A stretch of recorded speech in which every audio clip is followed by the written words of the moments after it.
මේකේ ප්‍රධානම දේ. ඊළඟ බලමු මොකක්ද තියෙන්නේ කියලා අපි. ශ්‍රමිකයන් වෘත්තිකයන් තුළ වඩාත් ඵලදායී වීමට උනන්දු වන්නා වූ අධ්‍යාපනයේ පුහුණු පරිශ්‍රණය අධ්‍යක්ීම් හා සෞඛ්‍ය තත්ත්වයේ මේ වයින් සිදුම් ලත් ශ්‍රමයේ නිපුණතාව මානව ප්‍රාග්ධන සමහිදින්නේ නැත්නම් අපි කියන මොකද්ද ආයෝජනය මගින් නිපුණත්වයට පත් කර ගන්නාද ශ්‍රමය නැත්නම් මතක තියාගන්න සාමාන්‍යයෙන් ඔය වෛද්‍යවරයා වැටෙන්නේ ළමයි ශ්‍රමයට විශේෂඥ වෛද්‍යවරයා වැටෙන්නේ කොහොමද සාමාන්‍යයෙන් මානව ප්‍රාග්ධනයට හේතුව දැන් සාමාන්‍යයෙන් ඔයාලට කැම්පස් ගිහිල්ලා වෛද්‍ය උපාධිය ගත්තේ වෛද්‍යවරයානේ. හැබැයි ඔයාලා සල්ලි වියදම් කරලා තව ඉහළට ඉගෙන ගත්තොත් තමයි විශේෂඥ වෛද්‍යවරයෙක් වෙන්නේ. එතකොට ඔයාලට මම අර කෙටි නිර්වචනයක් මොකද්ද? ආයෝජනය මගින් නිපුණත්වයට පත් කර ගන්නා ශ්‍රමයනේ. ඒ කියන්නේ මොකද්ද? ඔයාම වියදම් කරලා ඔයාගේ දියුණුව සඳහා තමයි මේක කරන්නේ. අර සමාජයට ගොඩක් සමාජයට ලොකු සේවාවක් වෙනවා. හැබැයි ඔයාගේ පරමන මොකද්ද? අරමුණ මොකද්ද? තමන්ම වියදම් කරලා තමන්ට මේක ප්‍රතිලාභ. ඒක කියන්නේ ආයෝජනය මගින් නිපුණත්වයට පත් කර ගන්නා ශ්‍රමය කිය. ඒතර ශ්‍රමයේ වෛද්‍යවරයා ශ්‍රමය හැබැයි විශේෂඥ වෛද්‍යවරයා කවුද? මේ මානව ප්‍රාග්ධනය. බෑ ප්‍රශ්නයක් ඇහුවොත් මේ ප්‍රාග්ධනය මානව ප්‍රාග්ධනයට වෙනස මොකද්ද?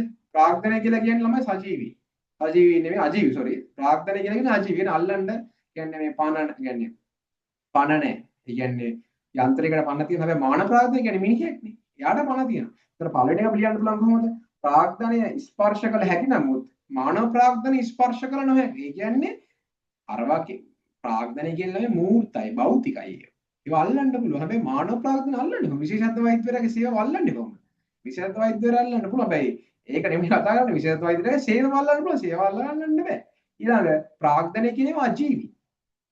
හැබැයි මානව ප්‍රාග්ධනය මොකද්ද? සජීවී. ඊළඟ මොකද්ද?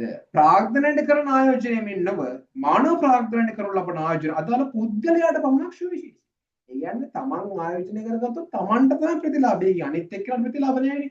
මම ආයි කියන්නම්. ප්‍රාග්ධනය කියලා කියන්නේ ස්පර්ශ කරන්න පුළුවන්. මානව ප්‍රාග්ධන ස්පර්ශ කරන්න බෑ. ප්‍රාග්ධනය අජීවී ඊළඟ මානව ප්‍රාග්ධනය සජීවී ඊළඟ ප්‍රාග්ධනයට කරන ආයෝජනය මෙන්නව මානව ප්‍රාග්ධනයට කරන ලබන ආයෝජනය අදාළ පුද්ගලයාට පමණක් සීමා වෙනවා.